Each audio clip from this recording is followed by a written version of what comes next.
This daily dose is brought to you by Pirate.Black. So I was just reading a couple of articles, and I thought I'd fire up the camera and do some thinking out loud here. Now, these two articles, one of them is talking about the central bank digital currency, and the other one is talking about food shortages. And now, something that I found in the central bank digital currency article was a quote coming from Jerome Powell, the Fed chairman.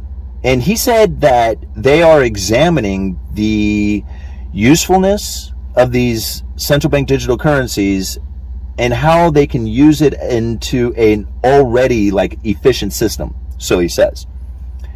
And so I got to thinking about that quote. Now, I'm not sure exactly what the quote said, but it was something to that nature. Now, I'll leave a link down in the description for you guys for it. But I got to thinking about that quote, and I'm like, the Federal Reserve is not examining the possibilities of this. They are going through with it. This is happening. So the idea that they are examining the possibilities of its usefulness, no, that's not a truthful statement, right?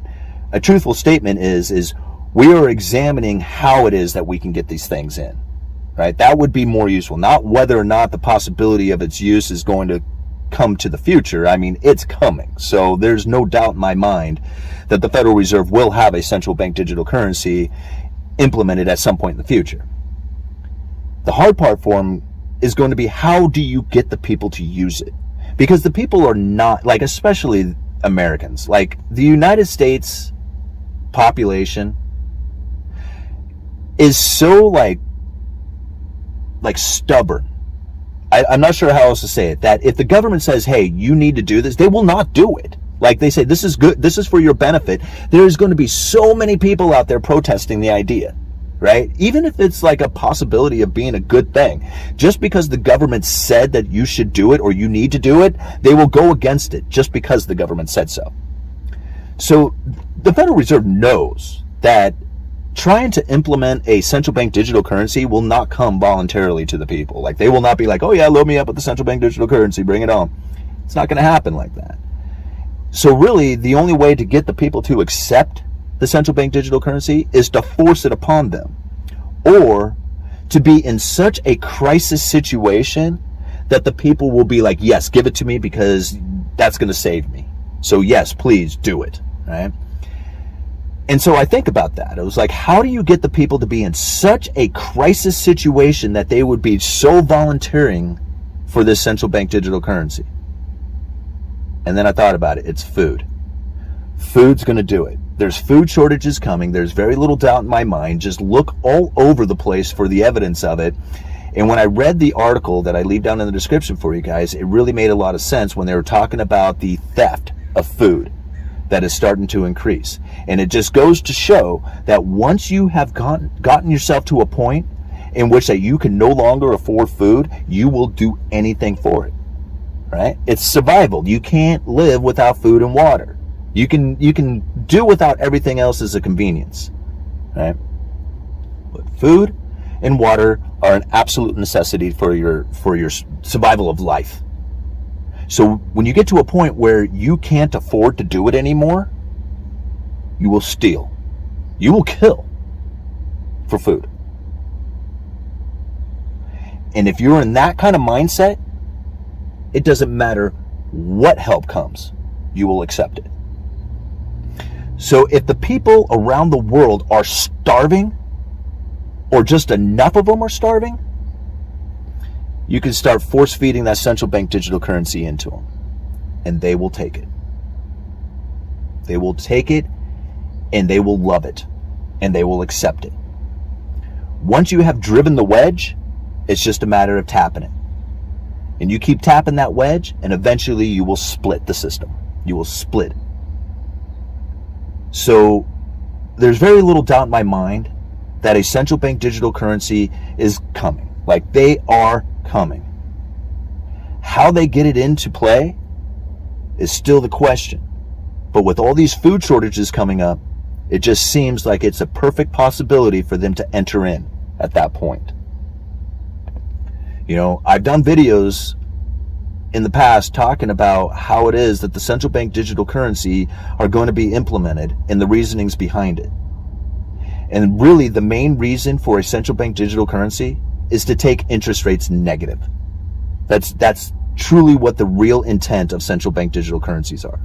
Because at this point, you think about it, like the Federal Reserve, if they were to go and try and stimulate the economy at this point, they cannot drop interest rates enough to get people to go out there and borrow money to buy houses and cars and go and do all the stuff, right, to make the economy happen.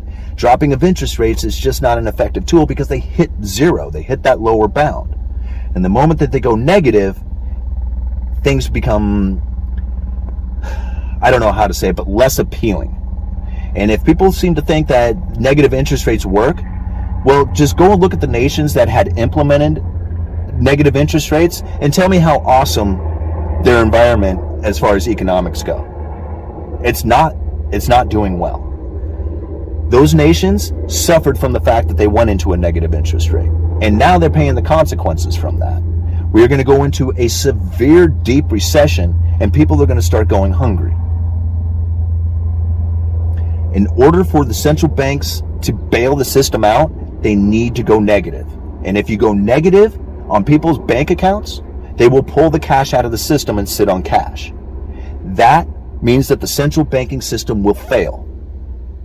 So in order to keep the people's money inside the banking system, you have to remove the cash out. So this is what they're going to do. And I didn't make this stuff up. This part comes from the IMF, right? And I will try and find the link to the article that I had that I've gotten this information from. But ultimately, what they are going to do is that they are going to put you in a position in which that the cash that you pull out will not only be charged for withdrawal, but also charged to deposit. And that fee will be equal to the central bank digital currency that you left in the system and the negative interest rates that's attached to it. So no matter what you do, you will not be able to get out of that. You will lose money over time by holding on to it, whether it's a central bank digital currency or cash. Once that is the situation, you will not hold cash because it's just going to lose value. The people that you spend cash with won't want to accept it because it's such a nuisance. And it will become less and less effective as far as a way of staying out of the banking system or to secure your wealth. It won't happen. You will be forced into investments or spending it on items because you'll lose it to a central bank, to a negative interest rate. So the central bank digital currency, once it is the full use currency of the system, they will be able to take interest rates as negative as they want. They'll be able to pump as much money into the system, and the idea that the people would reject it would be gone because they're starving and they'll accept any help that they can. And from that point on, it'll be tracked, traced, and your entire life will be to somebody's view on the digital ledger system. Follow the treasure to pirate.black because financial privacy today is freedom tomorrow.